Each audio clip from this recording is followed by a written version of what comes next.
You are alive. Okay. I just posted, if you've been keeping score at home. Whoop. I can't stand when everything's all funny buttons. Okay. It's gotta be square. It's the filmmaker in me. I've gotta be centered. I gotta be where I need to be. I need to look the way I need to look. It's gotta be perfect. It's perfect as it can get. Okay. There, now I feel a little more normal. Okay. I posted a test comment a minute ago. Because if you're keeping track of what's been going on for the last few episodes, I haven't been receiving my live comments, and I've been told that people are commenting, and I'm just like I'm not intentionally ignoring them. They're just not showing up for me. They just stopped one day. I just posted one a second ago, and it showed up on my screen because there's not a lot of settings that you can change. Everything's set to on, receiving comments. I just recently updated the software on my phone and uninstalled and reinstalled the YouTube app. And that's pretty much the extent of anything I can really think to do at this point, because I've gone through everything. And there doesn't seem to be anything wrong. I think it's just the app is haunted or something, because it just stopped one day, and I don't know why that is, but hopefully at some point that will come back, and I'll be able to see them. I keep my distraction piece over here where I can see the show running as I'm doing it, because I need things to distract me, of course. That's what I definitely need to do. But I do that so in case that they show up over there or something, or I can't focus in very well with my phone being far away from me. But that's what's going on. So if you're leaving comments and I'm not seeing them, I'm not ignoring you unless you're being a jerk. But I haven't been able to get pretty much any comments, jerk Tonia or otherwise. So I'm still working on it. I'm still trying to figure it out. If you're leaving me comments, I apologize for not answering.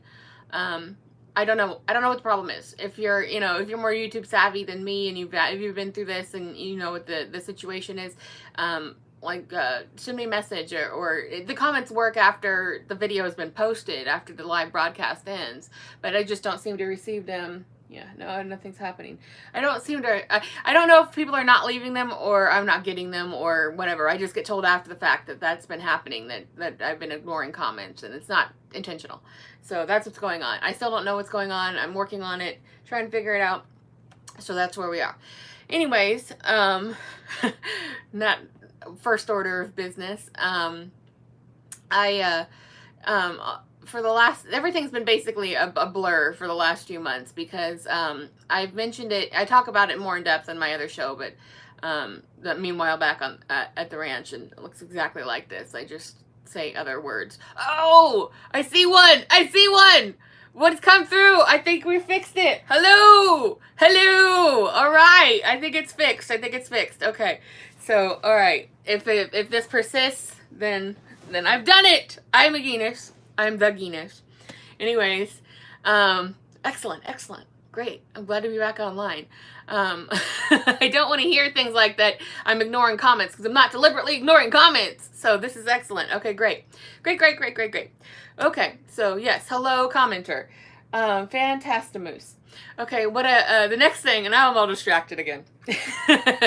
Well, okay, what I was saying was, on my other show where I talk about what I'm doing, the work I'm up to, books, movies, TV, blah, blah, blah, blah, blah. So, things have really been very, mushed together in my Brian, because I just kind of don't, I don't really know what day it is, and I haven't for about half a year.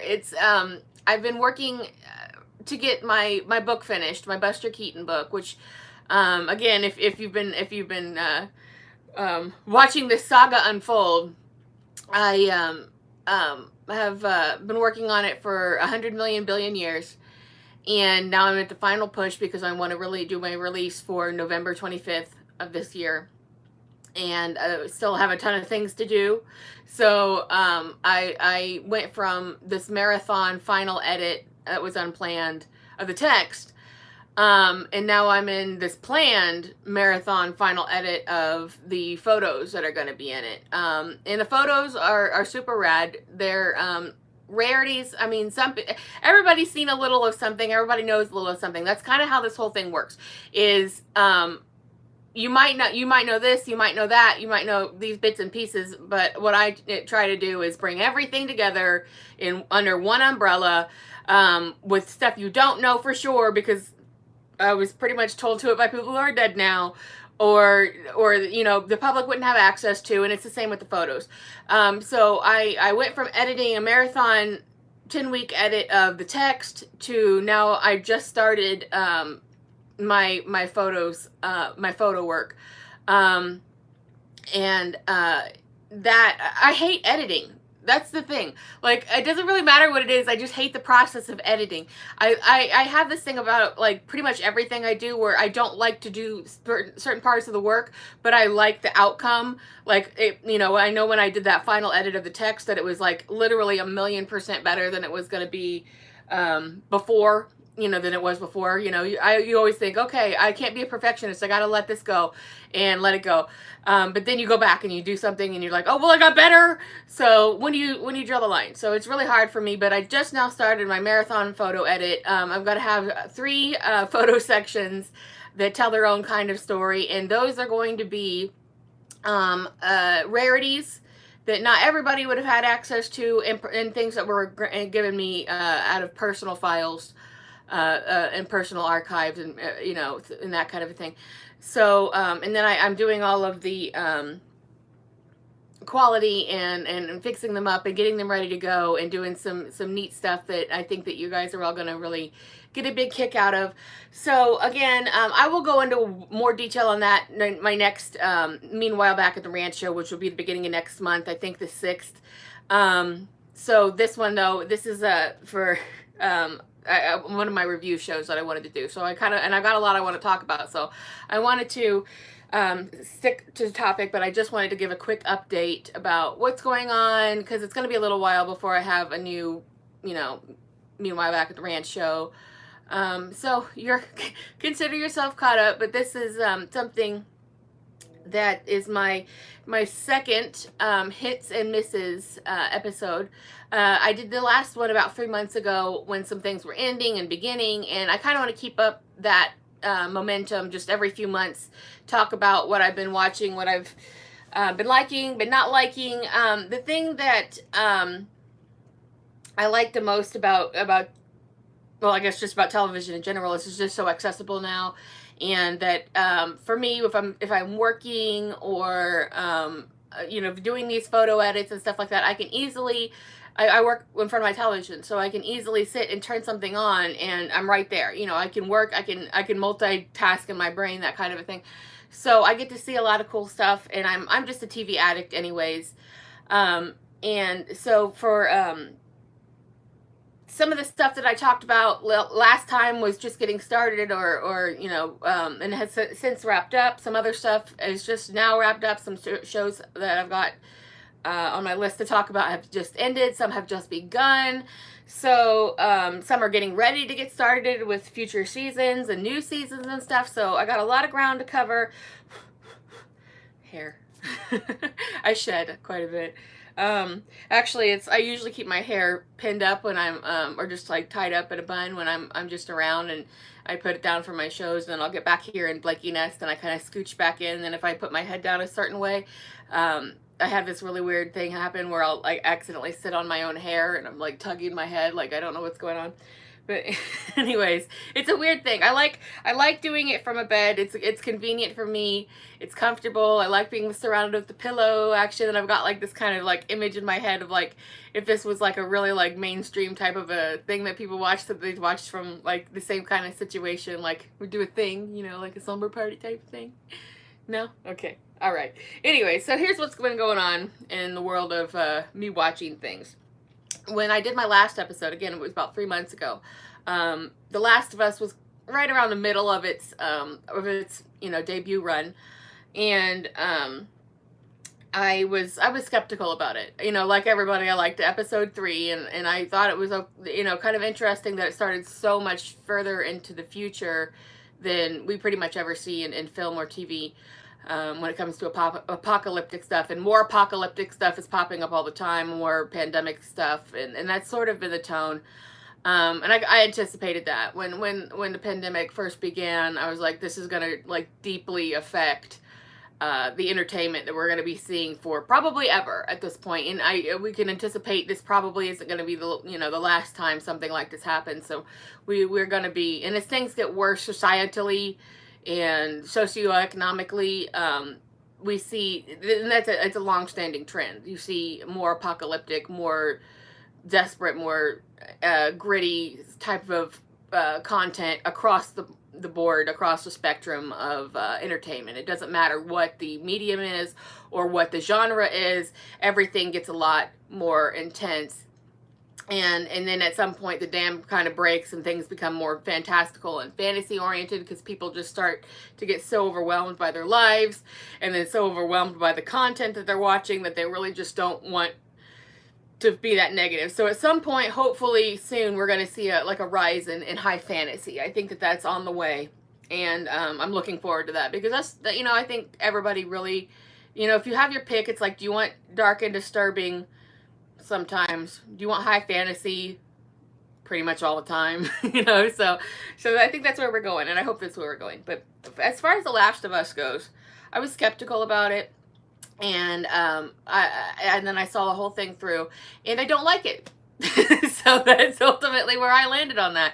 I will watch the future seasons of it, but a lot of people I saw praising it initially for moving so quickly and saying Walking Dead could never do this. Well, I'd like to remind everybody that Walking Dead was a world building situation. It was a completely different scenario, and once again, up until the introduction of the Saviors, it was an excellent show. It was a fantastically excellent show, and then it really just ate shit after that point, and never recovered.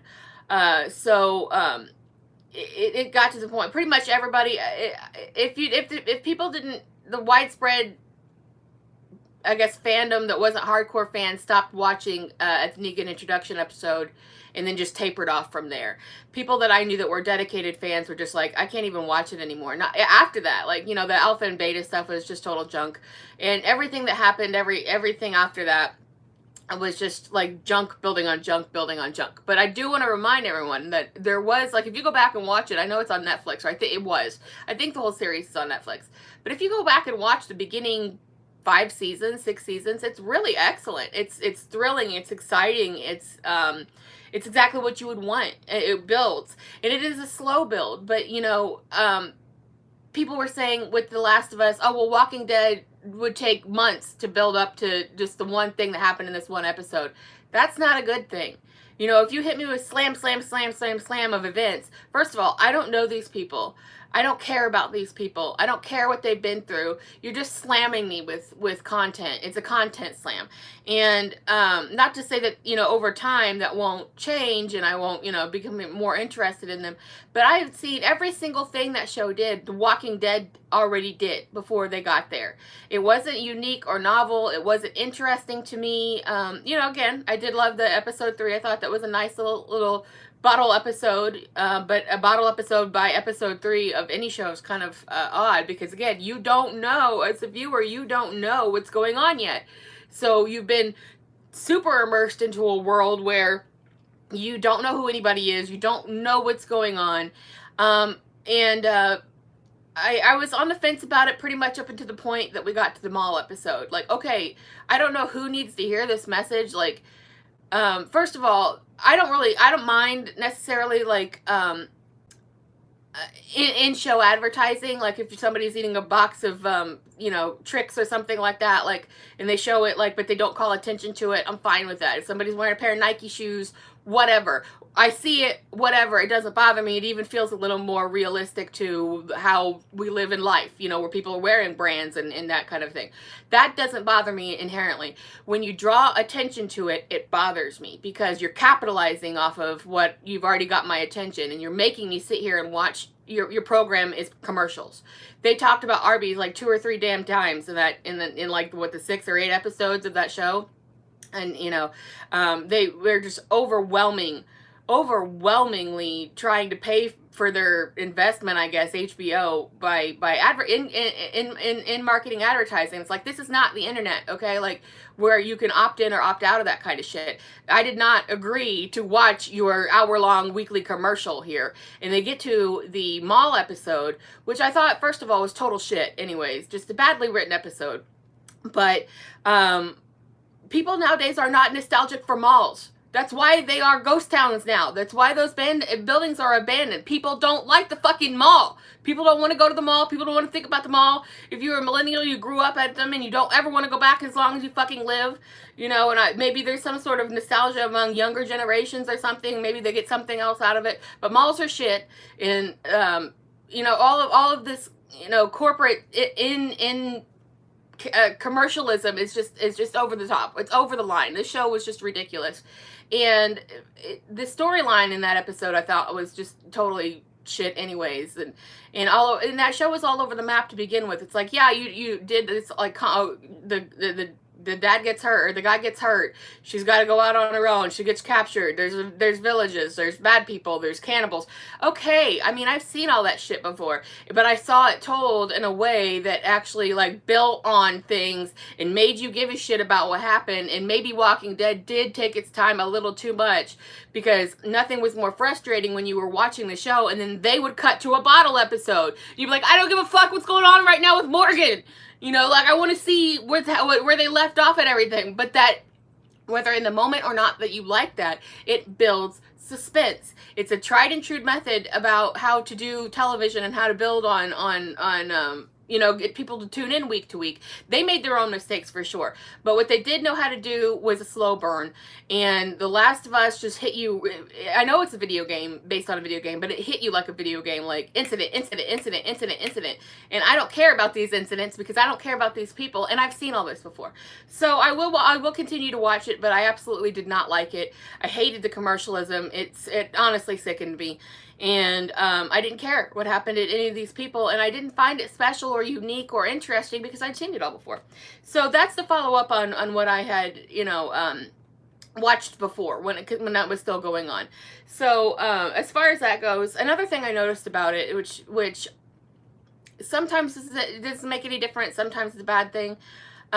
Social media was blowing up about this show when it was on. As soon as it was over, it was crickets. Nobody was talking about it anymore. Like, it just, you know, completely just the content, you know, it was just content. And I hate that. You know, I want to feel like connected to something I really enjoy in the off season. Years and years and years ago, there used to be like I don't know if you call it, I guess, an art challenge that on Tumblr, when Supernatural was off the air, a couple of people got together and they started a blog where they would hash out the number of weeks until the next premiere, and then they would issue a topic or like a prompt to anybody who wanted to participate, and you could make any number of art pieces, or, you know, pretty gifts, or pretty things like this and that, like animations, whatever it was you wanted to do to I guess further the excitement of the show being off the air. And I can't remember exactly when this was that I did this. It must have been 2017, 2018-ish. And I found out about that because I was in the fandom at the time. Well, I'm not really in any fandom. I never have been. I don't like the way fandoms behave. I'm kind of always on the fringes of the fandom, where I enjoy the thing, I look at the conversation, but I don't really engage. So, but I saw this and I was like, this is for me. So for a couple of years, I did that. And I taught myself how to animate. I taught myself all these things, these certain, because it's just like, I want to do this and I've only got a couple of weeks to do it. I got to figure it out. So it was so useful and so much fun. But, and then you got to share this with a really big community of fans. So I think when it goes completely dark right after a show ends and nobody's talking about it anymore, that is wasted time, wasted space, wasted energy, and doesn't necessarily denote a good fandom. Whether they could just go back to playing the game or whatever. I don't do games. So, and I know most people do, but some people don't. So I feel like it was, it had to sit. I know that's coming back, and I know that's also delayed due to the writer's strike. good. Anything that's delayed due to the writer's strike is a good thing. We support unions on this show. So if you're watching, you better be supporting a union or trying to unionize your workplace if you can. And hopefully the actor strike, which they did, majority motion to authorize a strike. That's not the same thing as having a strike. They agreed that they would strike because they're in the contract negotiations, came up earlier this month as well. They're facing a lot of the same issues as the writers in terms of AI using their images unauthorized or voices unauthorized. You know, and I inherently don't have a problem with AI, using AI to make art, but I have a problem with it trying to replace the artists. In any capacity, you know, and we laugh about it now, like, haha, they put 6 fingers on Ryan Reynolds or something. Who gives a shit, right? That just because we're at the beginning of it, you know, 10 years from now, that shit's gonna be indistinguishable, and it's a huge fucking problem. So don't like just sit around and be like, oh well, why does this matter? My shows are delayed. No, you got to stand behind these people. If you have the means and you live, you know, somewhere in a, you know, in the strike zone where they're out striking, take them some waters, take them some pizzas if you can. They're doing a good service. They're out there in front of everything. They're trying to open they're just trying to get a fair treatment, first of all, because, you know, they deserve it. But yeah, people, yeah, right, yes, the fandoms, I did, and the comments are back, it looks like. So someone just commented that the fandom of the Supernatural and various fandoms are crazy, and they're really hard to deal with. You know, it really is like, bring out your crazy. And people think that they own stuff, and, you know, you really have to, if you're going to make stuff like fan fictions or artworks or anything in those realms, you really got to get have a thick skin.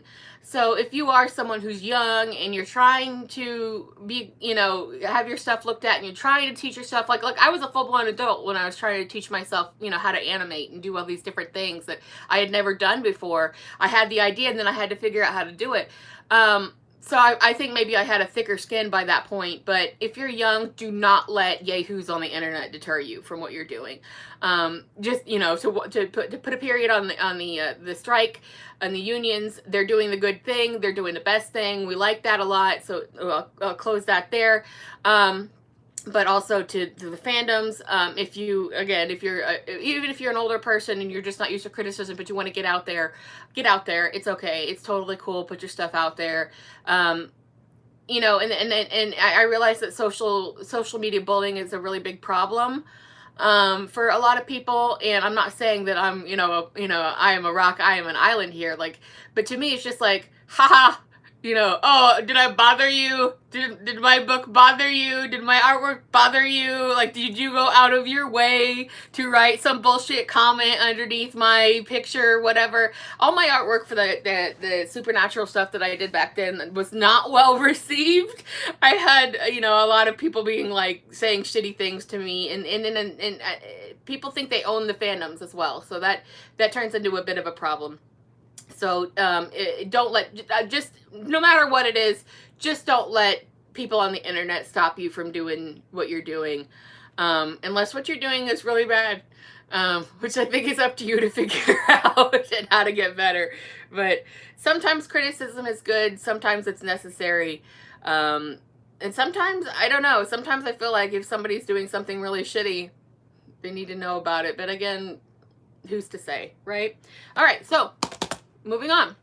I am excited to say that something I have really enjoyed, it has been renewed for its 3rd season, and that is Somebody Somewhere. And it's kind of a sleeper show. It's quiet. It's not really about anything. And it's got that not really about anything thing about it in the sense that Seinfeld had, but these people aren't assholes. That's the difference. And you don't realize how much you need something that's just about people living life until you see it. Like, that's exactly the kind of almost what I was saying about high fantasy, where you just get a break. You need to watch something where you just get a break, where it's people just making jokes and laughing and living life. And if you haven't seen it, I highly recommend it.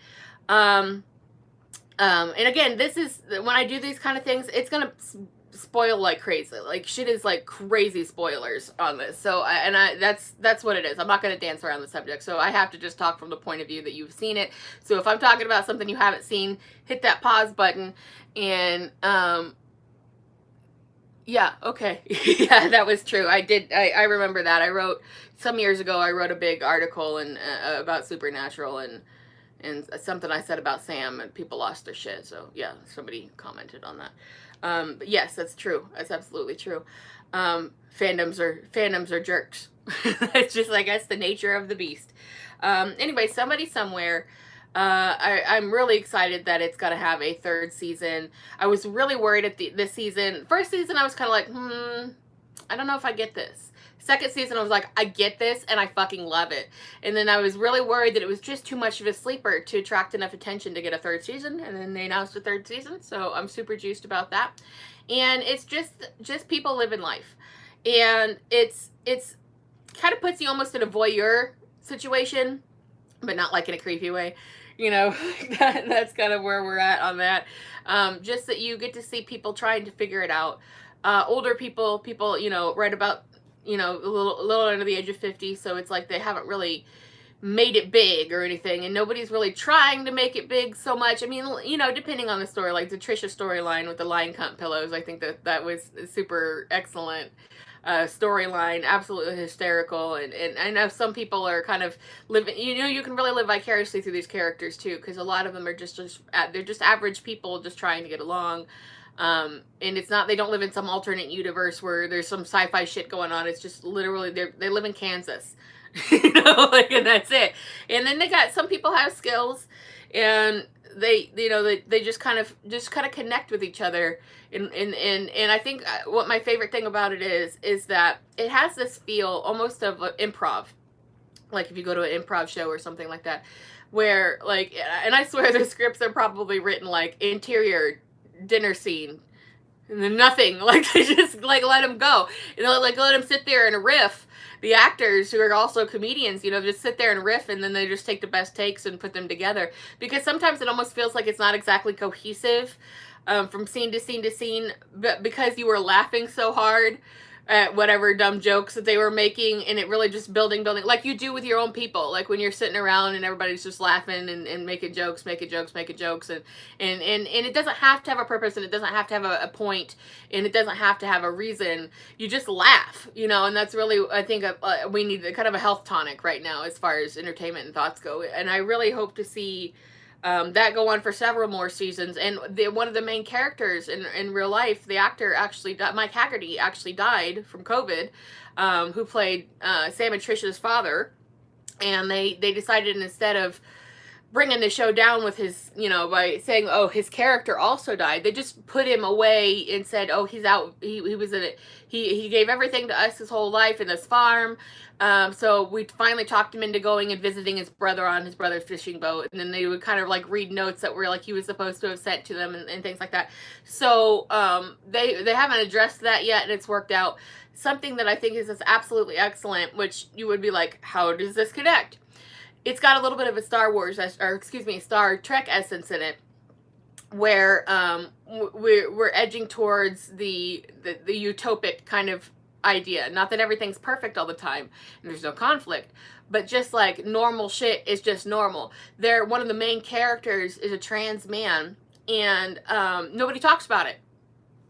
As well, they should not. It doesn't even come up in conversation until that character gets married to a cis woman in the final episode of the second season, or right at the end. I think it's the final episode. But it doesn't even come up. It never, they're just completely treated as normal. And that's the way that Star Trek always was. They're so far advanced from stupid nonsense problems that they're not noticing the difference between aliens and like racism and things like that just don't really exist for on the whole, let's say. So I really like that. I like just the normalization of normal people without being the same cookie cutter type of people. We have different types of people. We have different looking types of people. We have against type of people, very funny people in this, and that's what stands out. It's not about who is or is not or whatever. And that's what I like. I think one thing that just really is warm. It's a very warm show, and I really do recommend that for anybody, honestly. It's really no particular demographic. Do you like laugh? Okay, like that's really all that there is to it. So I'm super super happy it's getting a third season, and I recommend it for anyone, you know, anybody. You don't have to be any particular type of person to literally identify with the types of people in the show. It's just existing, and there is conflict still, but it's, you know, done in a funny way, and everything is handled in a typically pretty light way. So it's pretty pleasing as far as that goes. Next, we saw the end of Barry recently. And I will say that I enjoyed the shit out of it the entire time, except I absolutely hated the last season, aside from the last episode. The last episode really made it all make sense, but I thought the last season was really against type, and I don't like it when a show goes off the rails that way, where they don't know whether they do or not know what they're doing. They don't, where it seems like they don't have a clear path to the end. So they're just kind of throwing things out there, and it had that vibe for sure. I didn't like anything about the final season at all, but the last episode really kind of brought it all home, where it had to end. It was like, it wasn't like, oh, everybody's just going to filter off into the sunset. No, it had to end. And we see that, you know, Sally ended up moving on, and her son ended up moving on, and then Barry, you know, Mr. Kusanov kills Barry. And I saw recently a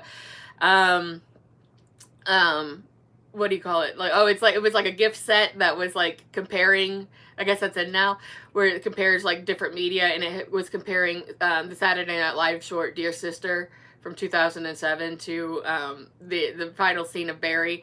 And if you've never seen Dear Sister, it's something that's like, it's one of their, and all the, you know, what, almost 50 years now that this show has been on, it's like they're, you know, one of the best short films they've ever done, aside from a real fuck ass being in it.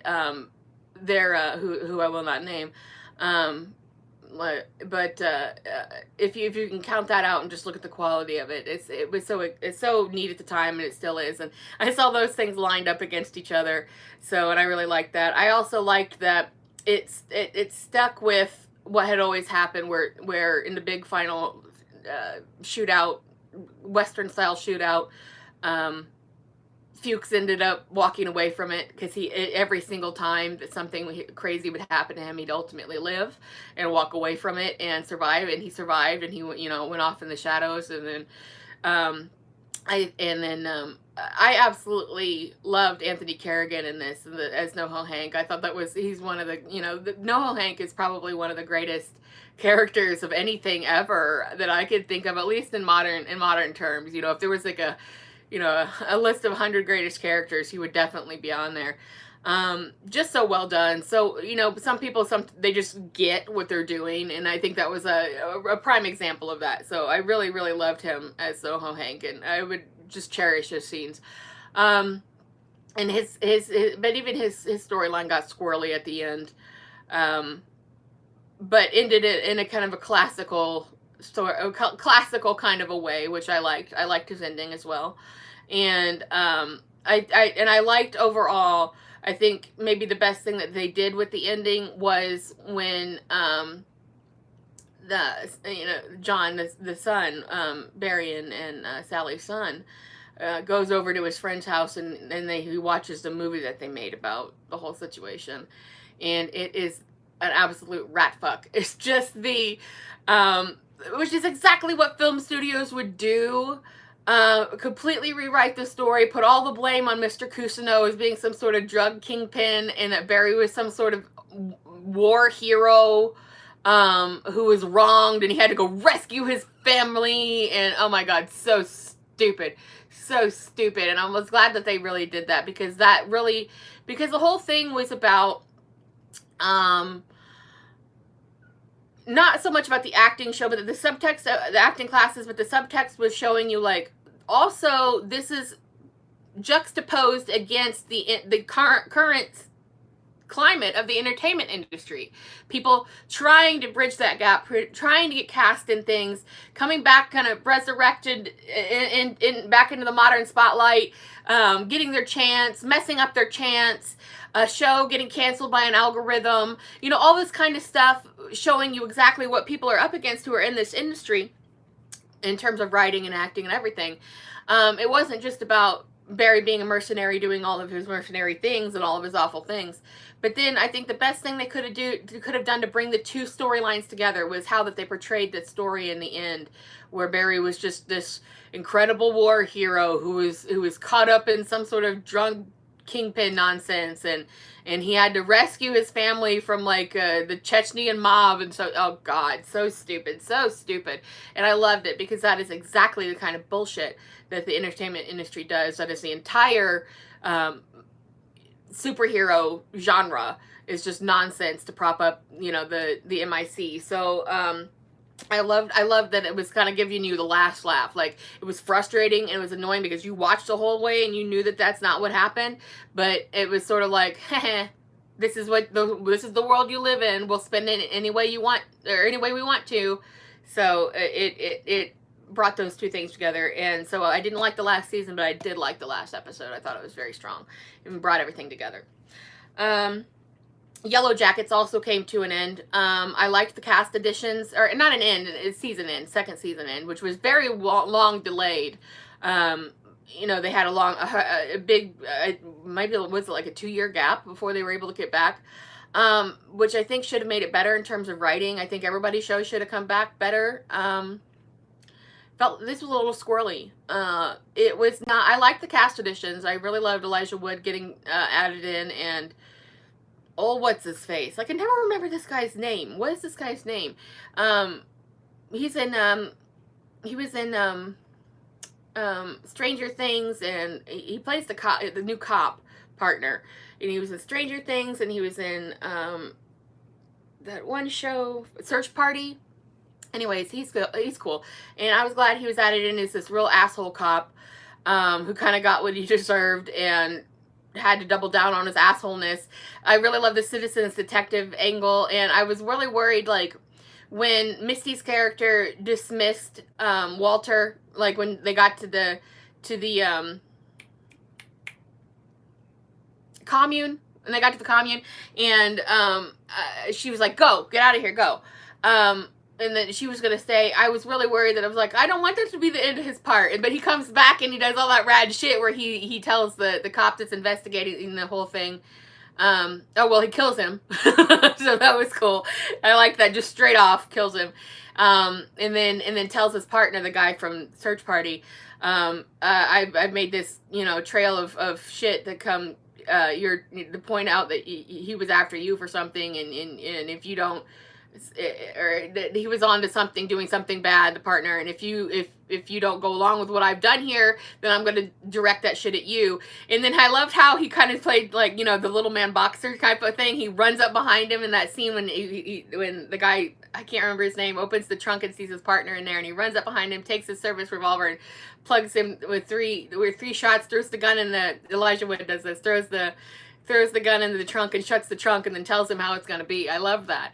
He just runs up on him, and he's just like, okay. And then he plays the asshole cop later, and he's like, and he does what Walter told him to do. He's like, okay, well, I can't incriminate myself on this. And then the case goes away. And I like it when stuff like that happens. It's vindicating. But as far as everything else, the one thing that I think probably just may have just bothered me, but the Misty's character, who's completely obsessed with Caligula, her African gray parrot, just they didn't follow up on that. Like, she just disappears off in this commune at some point and like forgets about her bird. And that, I know it's such a tiny little thing, but it, you know, continuity. Don't be having somebody character who's completely obsessed with their pet and then just disappears on them. Okay, you know, that's the world we live in. So I felt like overall it was a little squirrely. I rather liked the modern timeline story than I liked the past timeline story. I realize that they are aiming towards having crazy shit happen in the woods and not having an explanation for it. So they're going towards the more pagan idealism of it, and they set all that stuff up in the first season. I get that. But I think they went a little too into the realm of, we want to do stuff that's never been done before. We want to go shock value. So they tried to do as most shocking things as they could. And I don't necessarily feel like it fit the storyline, at that point. they, what we go for, go for is, okay, well, they're out of food, right? They're running out of food. The hunting's not working. They've got 2 people going out hunting only. They got this whole group of people, but only 2 people are looking for food. And then they just decide, okay, well, we can't find any food, so therefore we're gonna do a cannibal lottery. That I realize it's a fantasy show. I realize it's a horror show, but that just really didn't make sense to me in terms of human nature. They do pull on the story of the soccer team who that this actually happened to, in a sense, who crashed in their airplane, crashed in the Andes, and the survivors had to resort to cannibalism. But they were in a frozen environment as well, and what they were doing is they were harvesting bodies of people that were frozen and already dead. They weren't killing new people, So I think that they really tried to turn the tides to shock value, and then bring that into the modern storyline. Like, oh, okay, the woods wants us. We're just gonna kill one of us, and then also say that they couldn't remember the things that they did back then. Very inconsistent.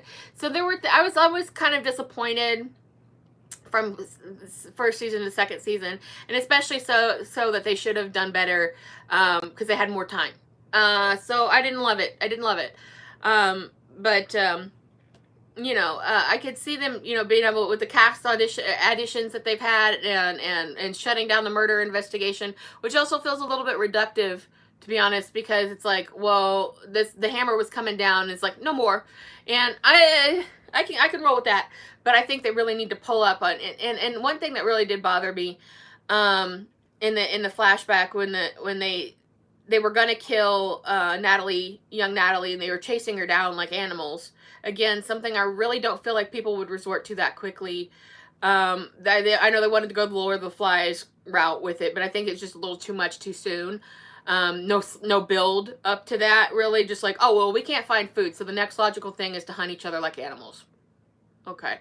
So the thing that I think bothered me the most about that was, when Javi ended up falling through the ice, he was going to help Natalie survive and save, and then they said, no, he dies or you die, basically, the other girl said. So, and then they take him back, and then they tell Travis, his older brother, that's like, well, you can eat him and live or not. Like, and he does.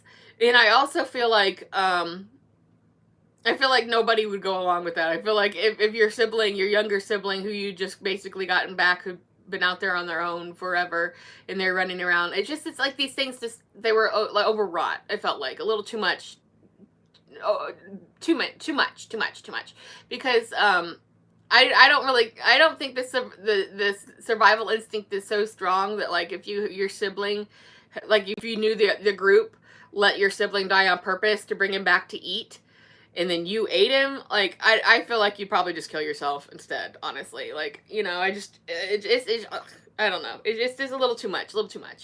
So, moving on. Something that I just watched, it was a little, this came out a couple years ago, actually, so it's a little behind the curve on this one, that I absolutely loved, which is just 2 seasons on Netflix, and Netflix is weird. It's like 99.9% garbage, and then, like, that little bit of a percent of good stuff is, like, super, super good. And that's something I really enjoyed, and that was Russian Doll. Highly recommend, if you haven't seen it. And if you have, I love the time loop kind of stuff. Like, that's so complicated to write those kind of things, and when people can do it really well, it's super interesting. And it went in a way that I can't recall the time loop really having done, especially when it gets to the second season, and then she ends up kind of leaping into her own mother, and then a grandmother and stuff like this, and how everything comes back around. It really didn't have any, loss, quality loss. Like, it was able to build, and I think that probably planning to have just the 2 seasons and tell exactly what they wanted to tell, the umbrella storytelling that I'm talking about all the time, like knowing what you're doing before you go into it, having a planned ending before you go into it makes everything better, so you don't flounder, like, oh, we got picked up for another season, what are we gonna do? No. So, like, they knew what they were gonna do, and I really loved it. I never knew where it was gonna go. Always adding more, but it wasn't hard to follow. The only part I didn't really love was sort of like when they kind of crossed the streams and ended up, like, in this sort of nether region like, where she's carrying her own baby self that she was trying to save, and they end up in the nether world of hell, what do you call it? I guess it was just a flooded, like, subway station type of a thing. Yes, it was. Comment coming in said Russian Doll was great. It really was. It was just so neat. It was really neat, and I really hope to see more stuff like that, like the high fantasy type of thing, where you could take reality and bend it, and we can go in directions. It almost had, except that it was funny and it was kind of upbeat, even though bad things were happening. It almost had a Twilight Zone vibe, and that was really cool because nothing has ever really been able to get on that level. You know what I mean? So. I really liked that, and I do recommend. Another thing, another YouTube, or excuse me, a Netflix thing that I'm not finished all the way through yet. But I'm absolutely loving is called Sweet Tooth. A high fantasy again. I didn't watch it initially because I thought it was a movie, and I just kind of blew it off. But then I realized it was a series. And now I'm in the second episode or second season, and the whole time I'm just like. You know, because it's just like, I'm so, like, intense about it because I'm so, like, worried what's going to happen to these animal hybrid children. And and you don't know what's going to happen. I guess it's based on a comic book. Again, I don't game, I don't comic, I don't know these things. But that one, it's hard to categorize it, really. It's hard to just kind of put it in a box and be like, that's that. No, it's really interesting, really engaging. And it does sort of the thing that the Russian Doll does, where it's like multiple storylines are like uniting, like how people cross paths with each other. And again, that's another one that based on a pandemic scenario. At the same time that happened, these animal human hybrids started turning up, and then you find out more and more of those, and all these little societies started turning up, and you know, you do what Walking Dead did really well with this one, which is finding out that, like, in Walking Dead, the common enemy was zombies for the most part, but the real enemy were people. And you get that through the Sweet Tooth as well. They believe the enemy are the hybrid children, but the real enemy are the other people, you know, so the real danger as far as that goes. So that's really cool too. That's something that just is absolutely, just kind of like Russian Doll, just completely off the map. Nothing like it, you know, out there. It doesn't do anything that you've seen before. And then when you think that you kind of have a sense of where it's going, it'll do a 180, and it's like, oh my God, you know, and it turns into something else. And I don't really have a good way of explaining or categorizing it in an articulate way. Even though I brought you here to do just that. It's just that this one, I'm still kind of, I'm in it still. So I don't really know exactly where it's going, but I hope it keeps going, because I also, something I like is the idea of the Odyssey, you know, the literal tried and tested, Odyssey storyline, where people have to go on some great journey and that kind of a thing. It's like the most classic version of storytelling that there is. And, you know, the self-awareness journey, and the man against himself and man against nature and all that kind of stuff. Just that it's the greatest type of storytelling that there is, and it sets the greatest backdrop. And especially when you're in a world that's apocalyptic, and you're up against all these things that you don't know what you're up against exactly, because you're up against a virus, you're up against these human animal hybrid children, you're up against bad people, but different bad groups of bad people that are motivated by different bad things. So it really combines all these ideas together, in sort of that Walking Dead sort of sense, but to a much higher degree of fantasy. So I don't have like a definitive review on that. It could take a turn, and then I end up not liking it. But I know that I'm very, very hooked on it when I'm watching it. I really can't focus on doing anything else. Like I said, I work and do things while I'm watching things, but I'm always just like completely riveted watching the show. So I'm super, super enjoying it. I also just finished the docuseries 100-Foot Wave, which was about big wave surfing, which I did not realize was only recently invented, like in the past, like 2 decades ago. I assumed, like, okay, people who surf, right? So they go do big ones too. No, apparently this is new. So, or relatively new, let's say. So, that I don't have a whole lot to say about that either, because it's not exactly entertainment. It's more like educational entertainment, but I definitely do recommend it, because I came into it second season, like I didn't hear about it at the beginning, and then I had to go back and watch it on the Max app. and it because I was really attracted to the I was like the surf photography is great. I was like, whoa, holy shit, this is like totally insane. And I didn't realize that they were doing any kind of different surfing. I just thought, you know, like, wow, this is crazy surfing. And then when I started watching it, found out what it was all about.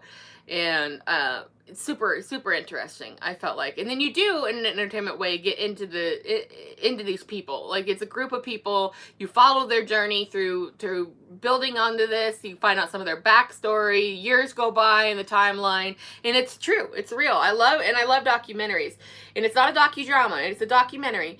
It just follows them for a very long time through their lives, you know. So and in their histories and things like this, and then you start to, every time you watch it, it's like, is this the one where they die? Like, is this the one, you know, where someone gets killed? It's very thrilling, very edge of your seat type of stuff.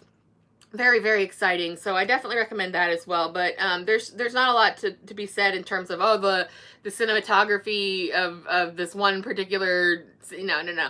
It's the photography overall is good because you see a lot of the great surf photography. The thrillingness is good because it's really happening. You don't know if anybody's going to survive. You don't know if you're getting literally washing machined in these giant waves that are literally like 70 and 100 feet tall. Like, you don't think about that, but that's stories of buildings, right? So it's basically like, you know, like, if you want to see, if you don't know any surfers and you don't know much about it, like, this is like, if you want to see people do something where if you want to see what it looks like to literally try and outrun death. Like, we have gone beyond athleticism, we've gone beyond sports and entertainment. We are like, do you want to know what it's like when people try to literally outrun death? Big wave surfing. So check that one out. Another thing I'd finished the first season of was called From. It was just available on the Amazon app. It's from like MGM or something like that. There is a season 3 of 100-foot wave. You're saying? I hope so. It ended up on the it ended kind of definitively in the second season. So I kind of felt like, oh, we're kind of closing out the story here. But if there's a third season, I'm all about that shit. But anyway, this show from the people who did Lost, it's shit. So, but even kind of worse. It's like Lost with zombies. Not liking it. It's got a second season out on their MGM grant or MGM something or other, their app, and they're trying to push you know, it's obviously doing so well that they're giving away the first one, you know, available for free to see. So didn't like that. Don't really have much to say about it. It was just stupid. It was stupid the way that Lost was stupid, but more stupid. Like, a big thing that I have a problem with in storytelling at all, and this in particular, I think exemplifies that, and Lost did the same thing, is when you're writing something, you got to think about things like, about this, it's like, what's stopping them from getting to their goal, right? Like you can be stopped. Like, you can have like somebody who doesn't have all the answers trying to find their way. That's acceptable. You can have all these obstacles in somebody's way as they try to make their way. That's acceptable. But it has to be logical. Even if it's high fantasy, it needs to be logical. Because if they're just doing the stupidest, most complicated,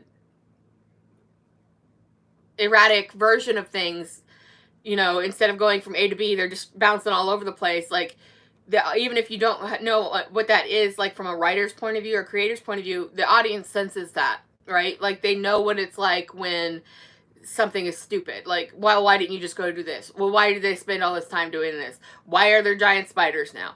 You know, it's like crap like that. And it's like on Lost, like when the polar bear came out, and it's like, you're like, all right, come on. So it's like, if you take all the stupidest parts of Lost and make a zombie show out of it, that's what that one read to me. If they make the second season available for free, I'll watch that too. But just because I'm nosy, you know, like, just because I want to know what's going on. So I'll see where it goes. But as I was watching it, I was like, this is really stupid. This is deeply stupid. Didn't enjoy that at all. And it's just called From. From. From. So, you know, creative, right? And then it's got the guy from Rose Mercutio and Romeo plus Juliet. I can't think of his name. I'm not good with names. but he spent his entire time in Lost just running around looking for his son, screaming Walt the whole time. And he's got a son in this show, and it feels the same way. It feels like he's just running around looking for Walt the whole time. He leads the show, so it's lame. Don't like it. Just started the a show. This I think is a British show. Just about two episodes in. It's called The Lazarus Project. You could tell they're going somewhere with it. It's time travel stuff, pandemic stuff again, sci-fi. You could tell that there's a through line and some logic there, but it's not very interesting, not very engaging. I've had a really hard time paying attention to it. It seems like it should be right up my alley, but it's like the casting isn't really dynamic or interesting. They've got an angle. They're doing it. They're saying, okay, well, if the world's gonna end, we could set the clock back. Only if, though, I'm only a couple episodes in. I need to give it more time. But as far as it goes right now, it's just like, if I was the kind of person who shut things off immediately, I would not watch any more of it. Because it takes me a long time to give up on a show. One thing, the last show I think I stopped watching was the Mayfair Witches. Stupid shit. And I probably won't be watching the second season of the Interview with the Vampire. That was really bad too. Had stupid ass ending. They just took all her stuff and just completely remixed it. It was good enough on its own. That's something I don't like. And I don't think it's just coming from a writer's perspective. I think it's from an entertainment perspective. Like, if the book is better, go with the fucking book. Tried and true, dude. Like, go with the book. So, what was Black Sunday? I'm drawing a blank. I don't know. I can't remember what that was. Maybe it was a drop in the bucket type of thing. I'm not remembering. Anyways, whatever. If shows meander too much and just do stupid shit, then I notice and I don't like it. And if shows, even if they've got a good objective, a clear way of going, shows and movies, they work kind of by magic a little bit, because if you don't have the right cast, if you don't have the right writing, if you don't have the right cinematography, if you don't have the right editing, if you don't have the right music, something's not going to work, and audiences will know. So I think that this was released through the BBC, or one of the BBC channels in England already, so it might be pretty old by this point. And I know they pushed the release date here back, but so far I'm not into it. I'll keep going with it. Oh, I was talking about shows I'm not going to watch anymore. And if the source material is better than what you're coming up with, then no. And that's what happened with Willow. The source material was right there. There were even books afterwards that were like co-written by George Lucas, and it's like, the source material is fucking perfect. Why would you make this most idiotic, like 0% whatever the hell comic book nonsense that it was? The zombie movie. Was that the one with Martin Freeman? Oh, no. You're talking about the Netflix show, the Netflix zombie show. Yeah, no, that was good. That was pretty good. Where they had the super fast zombies. Jamie Presley was in lead. Yeah, it's a generic title. But that one was pretty good. I don't know if they're gonna do more of that or not, but yeah. That one, I know what you're talking about now. It was exciting. It was very much like a video game in a good way, like, because people would just change on the spot and then instantly, like, that was it. Like, that is something that, even in fast zombies, right, yes, even with fast zombies, you rarely never have seen it just turn on a dime like that and keep happening. Like, there's no way to survive. It seems impossible to survive. It is told in chapters so that you do feel like you hit the pause section in a video game.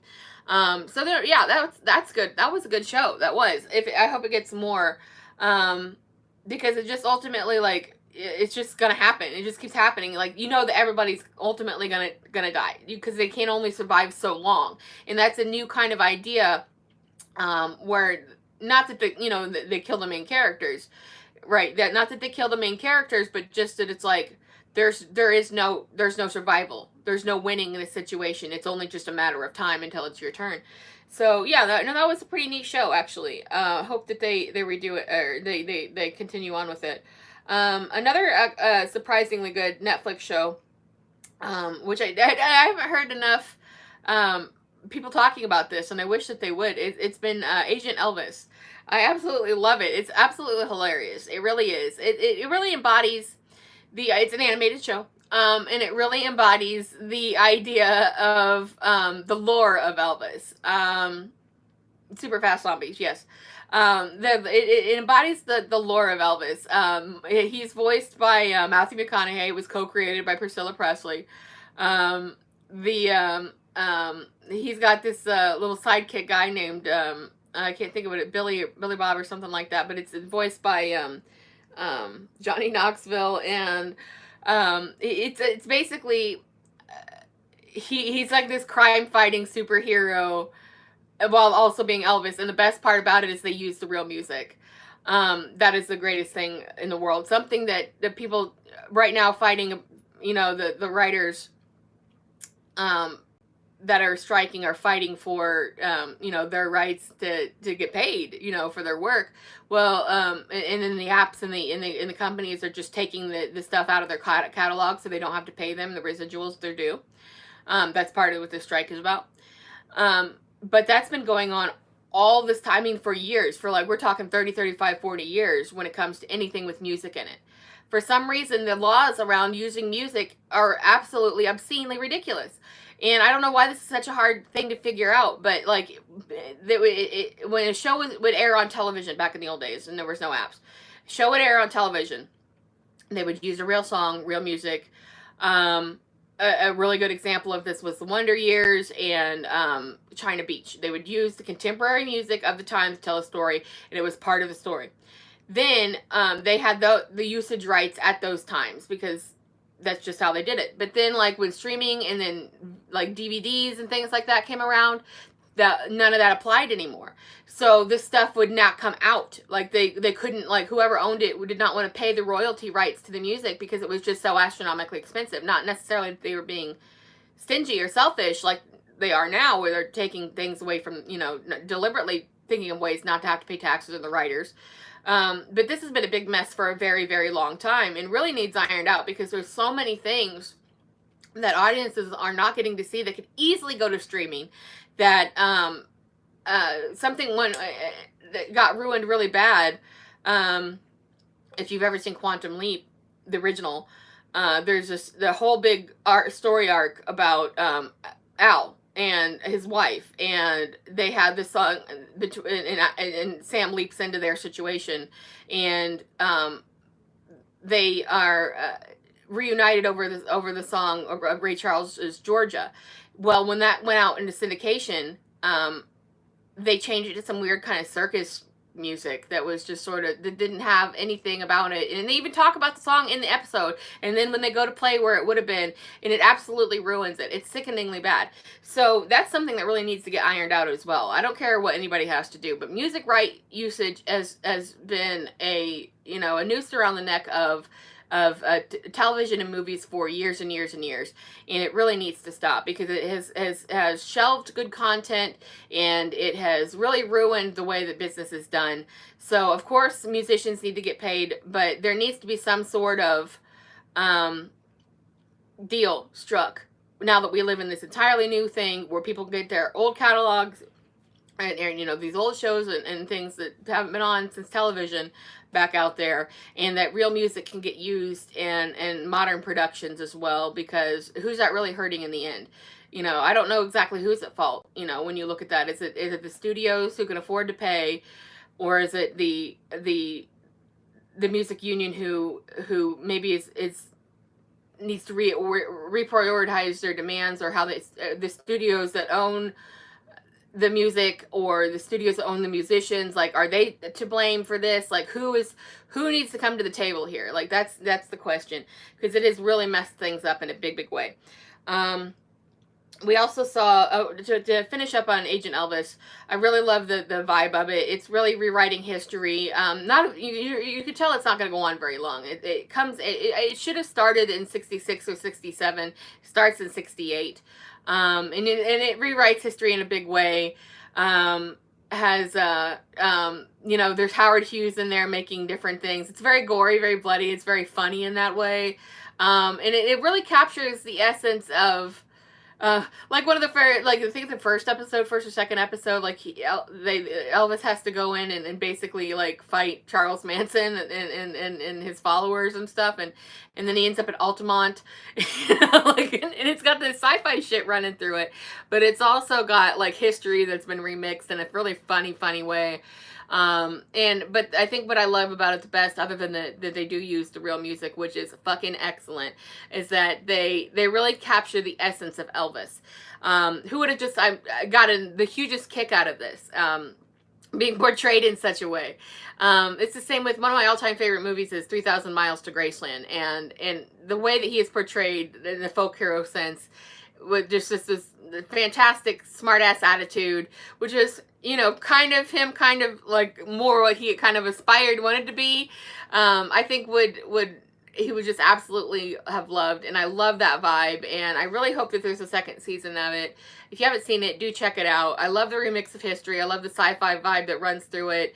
Good voices.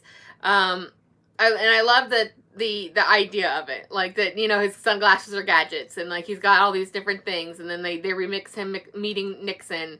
And it's super clever thing to do. I love that he's the one that's been cast in this, that it's like, that he was this superhero dude, but it's also very hip, and it's very funny and very contemporary, and looks at these historical events through the modern lens so that it can be remixed. Very cool. Very cool. Absolutely love it.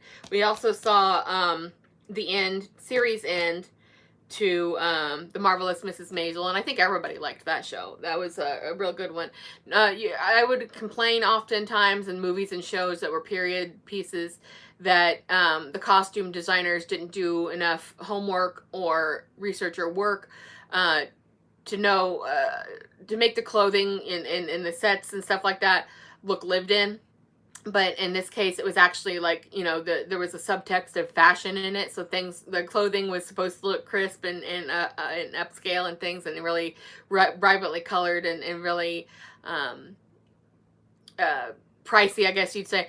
So that's not, I didn't have that complaint this time. And the settings, I think, were also very charming for the same reason. But they did know what they were doing as far as that went, because even though it was just an entertaining show, it was very funny, very fun. When you see the character of Lenny Bruce, like when he's portrayed, he looks like he slept in his clothes, right? And then Susie Meyerson, she's always got these kind of slept in looking clothes, like lived in clothes. But then Midge and her mother Rose will have like these very sharp looking outfits, these super ritzy outfits, and the dad as well. And so they really were able to tell a really good story using the props and the clothing and things like this, in addition to really smart, edgy writing. And I think we all like the idea of a story of a woman in this time making her own way. So that was pretty new, fun thing to do. And I think it ended well. It ended enjoyably.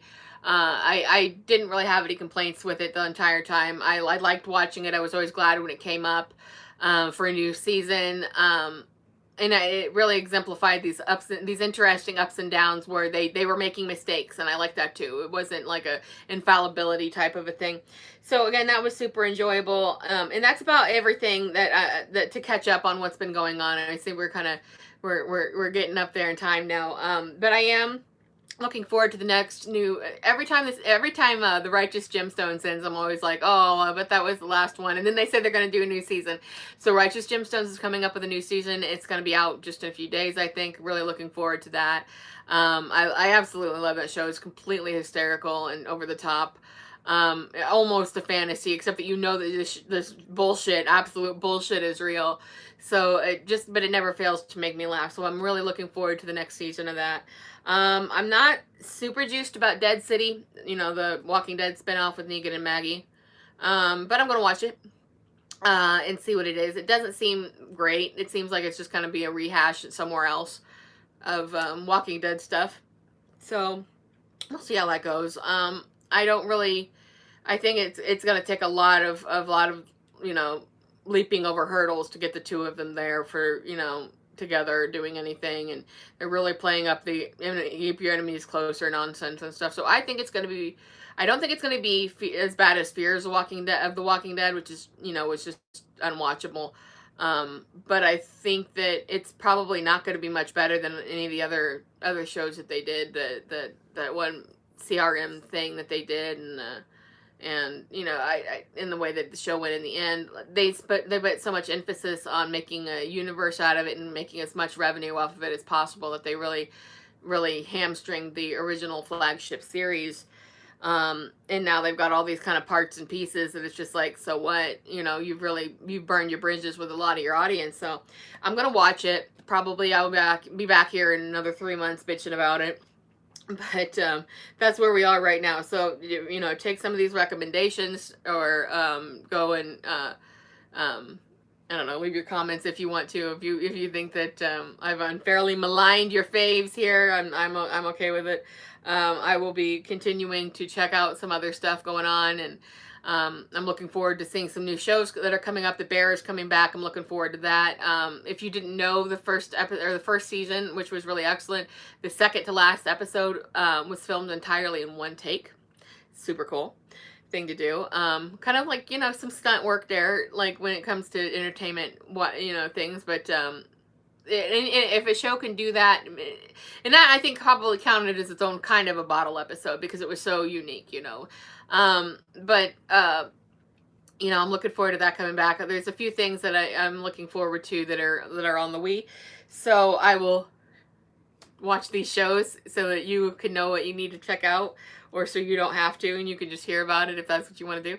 And I will be back. We have an extra week this month, so I will be back the beginning of next month, and for an episode of Meanwhile Back at the Ranch. Well, I will be talking more in depth about what's going on with my book.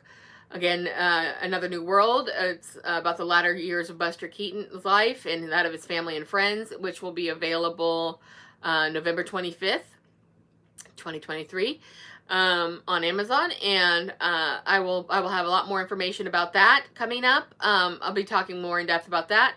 And in the meantime, I will be watching more showies and more documentaries and more movies. And I will come back for another episode of one of these down the road. And I don't know what my next episode of this will be for Million Movie Projects Presents, but we got a little time to figure it out. So I will continue to drive myself crazy with work, and I will come back and look forward to these breaks when I can do something else for a few minutes. And I will see you guys at the beginning of next month, and so on. So take care, be safe, support unions, go do your civic duty, and go to support your local drive-in theaters.